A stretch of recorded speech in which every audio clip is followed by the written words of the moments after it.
The Abbott and Costello program, brought to you by Camel, the cigarette that's first in the service according to actual sales records. See if your throat and your taste don't make Camel a first with you, too. Find out for yourself. Listen to the great rhythms of Freddie Rich and his orchestra, the swingy singing of Connie Haynes. And that lad whose message loud and clear each Thursday rings into your ear.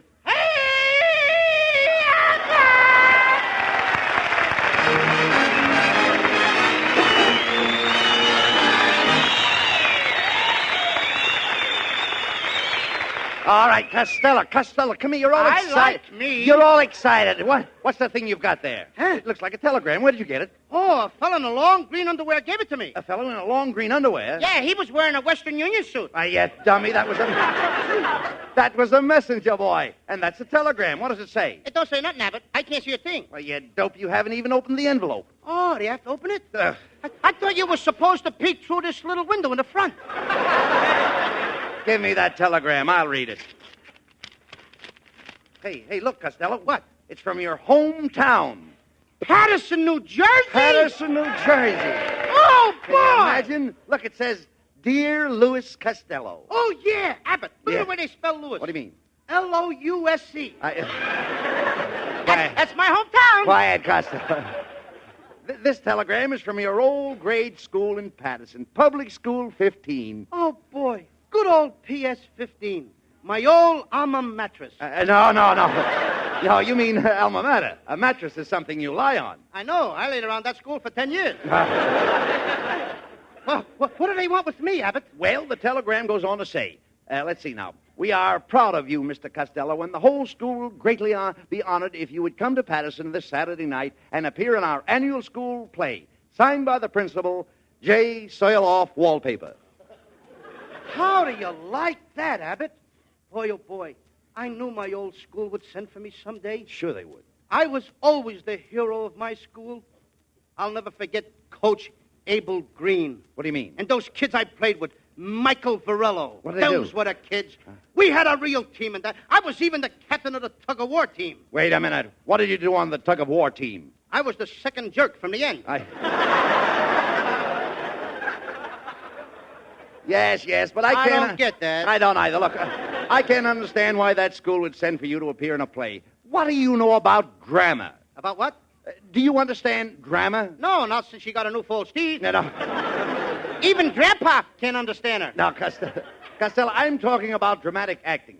Did you ever do anything dramatic in school? Oh, did I? I used to get up and I used to excite poetry. You did? Get a load of this little gem, which I wrote myself. Let's hear it. And roses are red, and violets are purple, sugar is sweet, and so is maple syrup. Come on. Maple syrup, it rhymes, don't it? Well, what about it? But maple syrup, what is that? What is maple syrup? What is maple syrup? Maple syrup is the stuff you put on flannel cakes. Okay, look. No, talk sense now. If you're going to Patterson, New Jersey, we've got to get down to the railroad station right away. Come on. Okay, come on.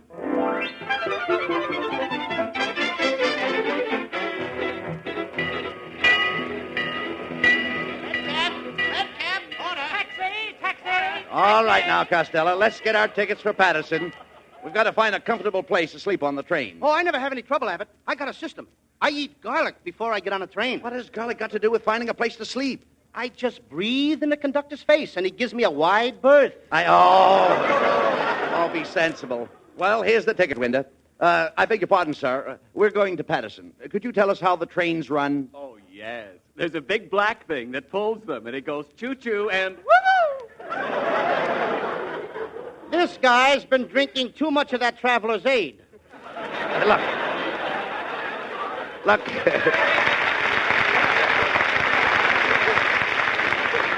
You better let me handle this, Costello. I think I better because right. I lost my place. All right, never mind that. Now, look, in order to say, Lou, come here.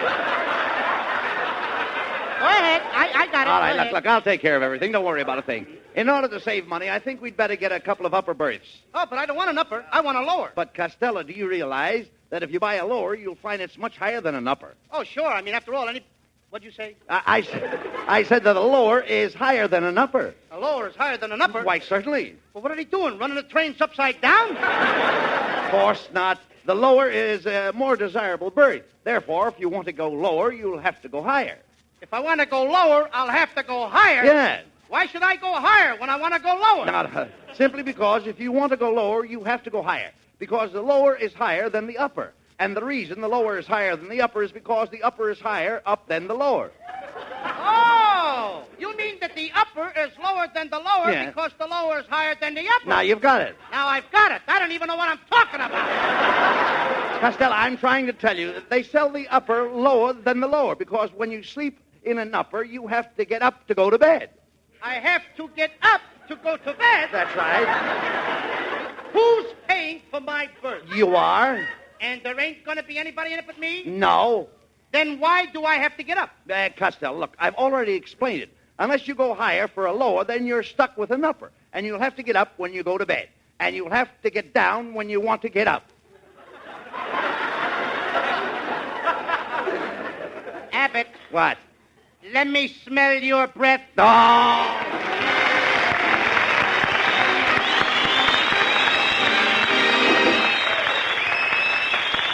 Hey, friends, would you like to do me well, I was just about to say do me a favor, but actually I should say do yourself a favor. Or maybe do your throat and your taste a flavor. Let them judge for themselves which cigarette best agrees with them. Let them answer the question you have so often asked yourself about which cigarette is best for you. Let your throat try Camel's kind, cool mildness. Let your taste sample that rich, full flavor. Because your T-zone, that's T for taste and T for throat, can tell you more about Camels in one puff than I can in 10 programs. C-A-M-E-L-S. Camels, a superb blend of costlier tobaccos.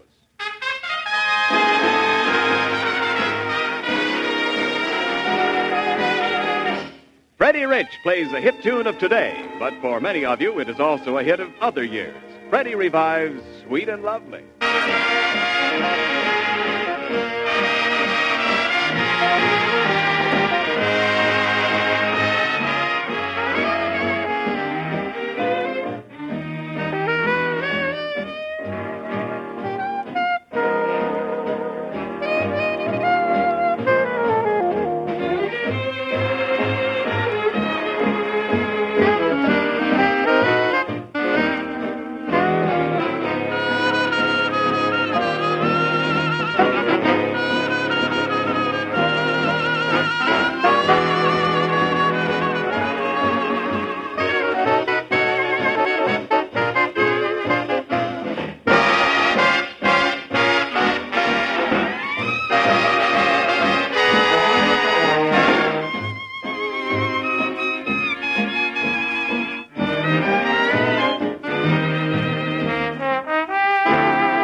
Well, here you are, Costello, in good old Patterson, New Jersey. Yeah, Abbott. And here's my old school. Do tell. PS 15. As I stand here looking at this old building, I think of the happy days I spent here as a boy. How long did you go to school, Costello? You mean counting kindergarten? Yes. 1 year. Well, come on, let's find the principal's office and see what time we start rehearsing for the school play tonight. Hey, what do you mean? What time we start rehearsing? Not we. Me. This is my old school, not yours, Abbott. What do you mean? I'm going to do this play all by myself. I don't need your help. Oh, how can you say that, Costello? Haven't I always given you the best of everything? Why, last Sunday when we had a double date, I gave you the best girl. What a slick little number you had. Slick number is right. I bent her back in my arms and her hair slid off. All right, look.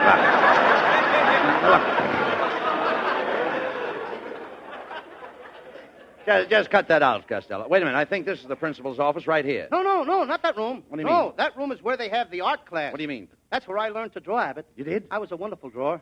My kid brother Sebastian is in there now. He's studying to be a drawer, too. Well, that'll be nice. Just think of it. The Costello brothers.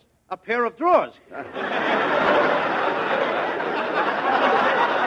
Look, never mind that. Where is the principal's office? Oh, I don't quite remember, Abbott. But look. Here's my old first grades room. First grade room, Yeah. eh? Well, why don't you go in and say hello to your old teacher? Oh, I don't think Miss Sashwaite would remember me. I wonder if she's as fat as she used to be. Why, was she very fat? Fat. Every time she turned around, she used to erase the blackboard. Yeah. I said it! All right. Well, go ahead. Open the door and see if she remembers you after all these years. Okay. Boy, will she be surprised to see me. Miss Sashwaite! Miss Sashwaite! Yes? Don't you remember me? I'm Lou Costello. Oh, and where were you all day yesterday? Yesterday? I haven't been here for 15 years. If you're absent one more day, you'll have to bring a note from your mother. Just a minute, Miss Sashwaite. I'm Lou Costello. Don't you remember how 15 years ago I always used to pester you by raising my hand? Yes? Well? You can go now.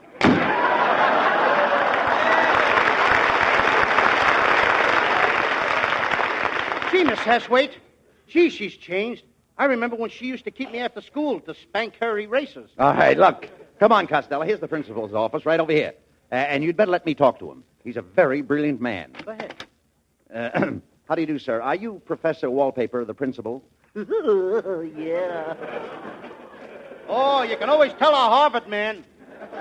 Professor, I understand you want Costello to appear in your school play tonight. Yeah, just a minute. I got the telephone tangled in my yo-yo. Now, if you fellas are looking for the rehearsal of the play, it's right in the next room. Oh, all right. Come on, Costello. Oh, I love you, Millicent, my darling. I love you too, Rodney. Kiss me, my sweet. Oh. Hey, you two, cut it out. Shh, wait a minute. Don't stop them, Costello. That's wonderful acting. They're not acting. That's the janitor and the fourth grade teacher. Oh, this is ridiculous. Can anybody tell us where they're rehearsing the play, please? Yes, right to the next room. Just ask for the English teacher. He's in charge. Thanks. Oh, I love you, Millicent, my darling. I love you too, Rodney. Kiss me, my sweet. Hey, Abbott, What? they've been doing that for 15 years. Why don't they get together? Well, she won't marry him when he's drunk, and he won't marry her when he's sober. Yes, teacher, I'm a dandy. Kitzel, don't tell me that you're teaching in this school, too. Yeah, could be, You know, I'm devoting my whole life to teaching the little kiddies how to speak perfectly the King's English. Yes, I went to one of the most famous colleges in England. Eton? Yeah, eating and drinking. I had a wonderful time. I was in London once. Yeah? I met a beautiful girl on the street one day. Piccadilly? I certainly did. He certainly did. I don't get it. Look, Kitzel, I understand you're directing the school play tonight. Yes, I am, my friend. You know, my whole family was dramatic coaches. My grandfather was a coach. My father was a coach. My uncle was a coach. Oh, I come from a long line of coaches. And what are you, the caboose?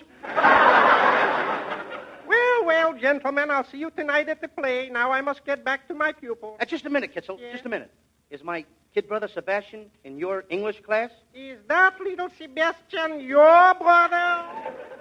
Woo-hoo! Is he a bright little chappie? You know, he is speaking the best English from the whole school. Just a second, I'll call him. Sebastian! Hello, Sebastian. Hello. I just wanted to tell you how proud I am of you. Professor Kitzel just told me that you're the best English pupil in his whole class. Is that true? Yeah, could be.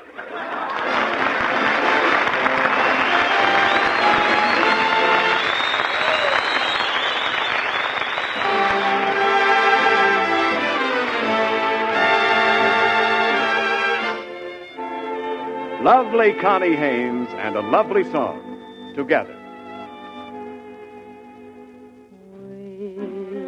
Wastrel the lane to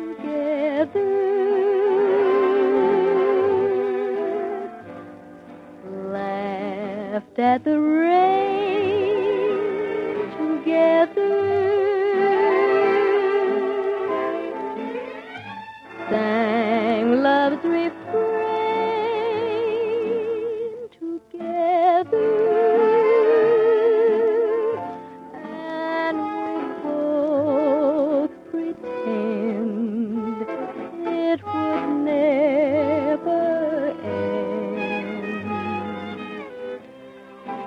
One day we cried together,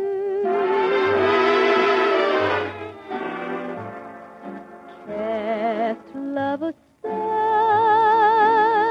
together. You're gone from me, but in my memory always will be together. You're gone from me, but in my memory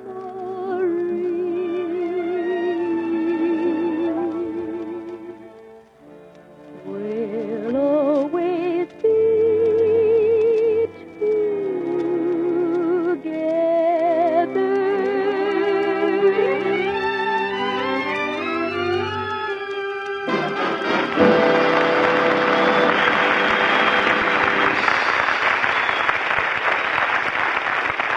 You know, radio sure is a wonderful triumph of modern science, but as yet we haven't found out how to broadcast the flavor of a cigarette over a microphone. Only your own taste can tell you which cigarette you like best, and only your own throat can tell you which cigarette likes you best. So why not give your T-zone, that's T for throat and T for taste, a chance to judge the cigarette it likes best? Give your taste a chance to try the rich, full flavor of Camel's blend of costlier tobaccos. Give your throat the chance to try Camel's kind, cool mildness. Like millions of smokers, you too may find that your cigarette is C-A-M-E-L-S. Camel's. Let them tell their own story to your own T-zone today. Good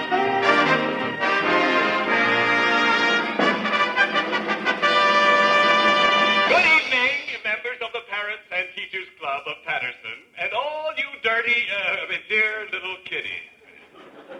We have a great surprise for you tonight. One of our former pupils, Lou Costello, has consented to present a play for us. Most of you remember Lou Costello. In his school days, he was the head boy along this block. And let us listen to this blockhead. Costello, the audience is waiting for you. You've just been introduced. Open this door. Here I am, Uncle Bud. Sebastian, what are you doing in your brother's makeup and his costume? What is the meaning of this? Louis has disappeared. Disappeared? Mm-hmm. But don't worry, Uncle Bud. What do you mean? I'm going out on the stage and I'm going to take his place. And the audience will never know the difference. I put on this big putty nose that I got, and I put on my nose, this big putty nose. But, Sebastian, you've got the putty down over the end of your nose. How are you going to smell? All right, unless they turn on the heat. Look, Sebastian, what are you going to do when you get out on that stage? Well, I'm going to tell them a story about Romeo and Juliet. And it was written by William Shakespeare, a very great ether. Ether? Mm-hmm. You mean author. Ether puts people asleep. That's what this story's going to do. Well, all right, as long as Lou isn't here, I suppose you'll have to do it. Okay, come on, hurry up. The curtain's going up. Come on, there you are. Oh, okay. Okay, thank you. Good evening, ladies and gentlemen. I'm about to tell you the story of Romeo and Juliet. Now, I don't want any interruptions from you, Uncle Abbott. Go ahead, let's My hear the big story. brother told me how you interrupt him. Well, go ahead. But don't interrupt me. Tell that story. Don't give me that. Go Just ahead, don't go interrupt ahead, me, go that's ahead. all. I lost my place like my big brother. Now, I'm not kidding. Once upon a time, there was a fella named Romeo. Romeo. What did this Romeo look like? I got out of that one. Well, all right, what did he look like? Huh? What did he look like? Well, he was about... How do I know what he looked like? I never met the guy. Then why do you tell stories about people you don't even know? Nobody knows Romeo. He's just a guy in the story. He's a man imaginary character. Oh, you mean he's just a person in fancy? In fancy? In fancy what? In fancy nothing. That's a good way to catch gold. Now, look, Uncle Bud, if you just shut up, I'll tell a story. All right, go ahead. I won't say any more. Okay. All right, go ahead. Once upon a time, there was a fellow named Romeo, and he was his father's only son. Well, that's right. He was his father's heir. His what? His father's heir. His father didn't have any hair. He was bald-headed. All right, go ahead. Now, don't interrupt me. All right, go ahead. Now, there's a girl in the story, and her name is Juliet. And her father was giving a big party, you know, to kind of sort of shove her into society. Oh, you mean she was making her debut? I don't know if it was a debut or her nightbue. All I know, it was her first party, and a lot of people was invited to see her and stuff. And things. Well, you see, the folks were coming in to her coming out party. How can you come in to come out? She was inside already. Naturally, she had to come in to come out. What did she want to come out for? She was inside. This wasn't an outdoor affair. All right. This was inside. I know that. You told me that. All right. Well, if people are going to come in to come out, there's no use of going out to come in. All right. Why don't they stay home? Look, Sebastian, you don't Why understand. don't you stay home? Look, you don't understand, I should Sebastian. stay home Now, for listen, you. please. You want me to tell your big brother on you? Anybody got lozenges? Listen, please. Look, the party brings her out. The party brings her out. That's right. Why should the party bring her out? What did the little girl do? No. The party didn't even start, and some guy right away wants to drag her out. No, you don't understand. Why don't they leave the little kid alone? Now, Sebastian. Maybe she wasn't drinking. But, listen, Sebastian. Maybe she had one popsicle. Now, Sebastian. Maybe after all, the kid is okay. All right. Lost again. All right, go on with the story. Well, wasn't Romeo invited to this party? Talk longer. Look, wasn't Romeo invited to this party is what I want to know, wasn't he? Oh, sure. Sure. No, you see, Juliet's father, thank you, Mr. Bernard. Juliet's father, I need him. Now, come on, Sebastian. Juliet's father didn't like Romeo, Yeah. so he had to put on a mask, and he borrowed another guy's clothes, and he went away. Oh, Romeo went in disguise. Yeah, in this guy's clothes. I see. All right, I see. You see, Uncle Bud, Romeo and Juliet's fathers was enemies, and they was fighting for 15 years. They didn't like each other. Yeah. Which family brought on the feud? They both brought on the feud, but Romeo wouldn't eat it. He was lovesick. He kept getting thin and pale. Oh, I see. He looked wan. Oh, yeah. What'd you say? I said, he looked wan. Don't you know what wan is? Yeah, one is the number before two. No. 1, 2, a bottom my share. No. One means peeked. Romeo was peeked. Yeah, sure. He was peeking through the keyhole at Juliet. Now, Sebastian. Well, if I was there, I'd have peeked out of her myself. Sebastian, will you please go on with the play? Well, anyway, every night Juliet used to sit on the balcony. Why did she sit in the balcony? Because she couldn't afford a seat in the orchestra. Sure. All right. And she liked to sit in the balcony. All right, now, don't Up argue. there she could smoke. Oh, yeah, I understand. Put her feet on the rail. Yes, go on, go ahead. So far, so good. Go ahead. One night, I hope I can hold out. All One right. night, Juliet dropped her handkerchief, and Romeo picked it up and handed it to her. And what did Juliet do when Romeo handed her the handkerchief? As she'd done like anybody else. What?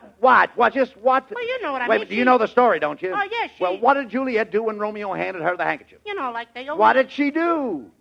She wiped her nose. All right, now. Gee, did you have to make me say that? Well, all right, never mind. I mean, it's your line. All right, Go ahead. look, Sebastian, as I remember the story, Romeo had a rival, and they fought a duel with lances. Now, what I can't understand is why did the other fella kick Romeo when Romeo dropped his lance? Because he caught Romeo with his lance down. Look, that's enough, Sebastian. Stop the play. Stop it. I say, ladies and gentlemen, the play is over. Bring down the curtain. Hey. What's the idea of stopping the play, Uncle Bud? Sebastian, you ought to be ashamed of yourself. Not only have you disgraced your brother Lou, but you stand there and make a monkey out of a great masterpiece. You ridicule Romeo and Juliet, the greatest love story of all time, and you deliberately insult the name of William Shakespeare. Why do you do these wicked things? Oh, I'm a bad boy. Yeah, I'll say you're a bad boy. Oh, I'm the kind of kid my mother won't let me associate with. You certainly are. Now, come here. Now, where is your brother Lou? I think he might be in the 4th grade classroom, Uncle Bud. What makes you think that? Because I locked him in there before the show. Sebastian, unlock that door and let your brother out. He's probably in there crying his eyes out because he missed the play. Go on, open that door. Okay, Uncle Bud. Go ahead. I love you, Millicent, my darling. I love you too, Costello. Kiss me, my sweet. Costello, what are you doing making love with a 4th grade teacher? You know she's the janitor's girl. You're telling me, Abbott, and I'm the new janitor. But you missed the whole play. Oh, don't worry, Abbott. Millicent and I are going to put on another play tomorrow night. Another play? Yeah, and I'm calling it The Girl Who Eloped with the New Janitor or Gone with the Window Cleaner. I love you, Costello, my sweet. I love you too, Millicent, my sweet. Oh, he's a bad boy!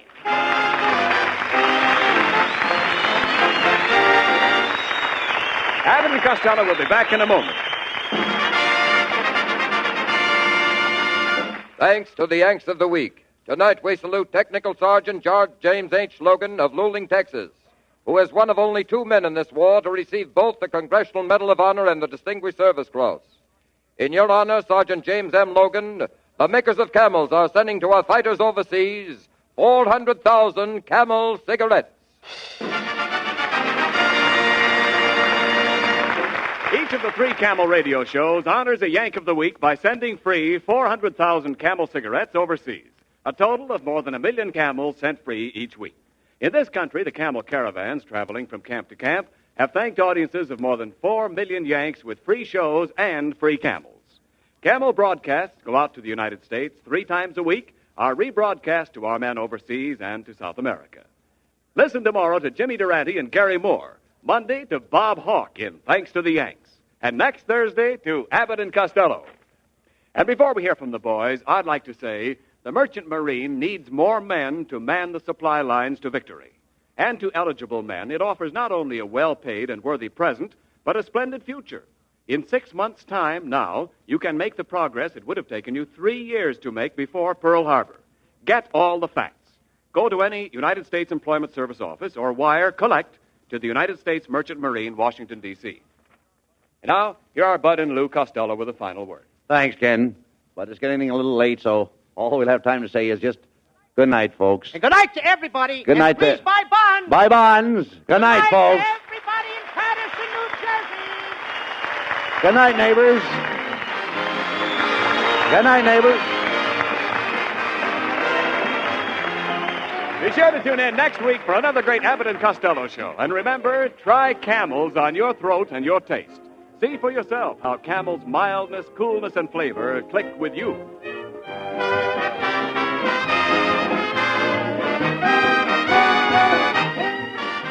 If you are a hermit living in some lonely cave, don't listen to this, because you're one of the few men in the world who can pack his pipe with any old tobacco he pleases and get away with it. But if you want your pipe to make a hit with people around you as well as yourself, then load up with Prince Albert. That wonderful fragrance, that aged-in-the-wood aroma, gives your pipe real pipe appeal to other folks as well as yourself. Besides that fragrance, Prince Albert has a rich, full-bodied, yet mild flavor. It's no-bite treated for tongue gentleness. It's crimp-cut to pack, draw, and burn perfectly. And what a bargain. Just about 50 pipefuls in one regular 2-ounce package. More pipes smoke Prince Albert than any other tobacco in the world.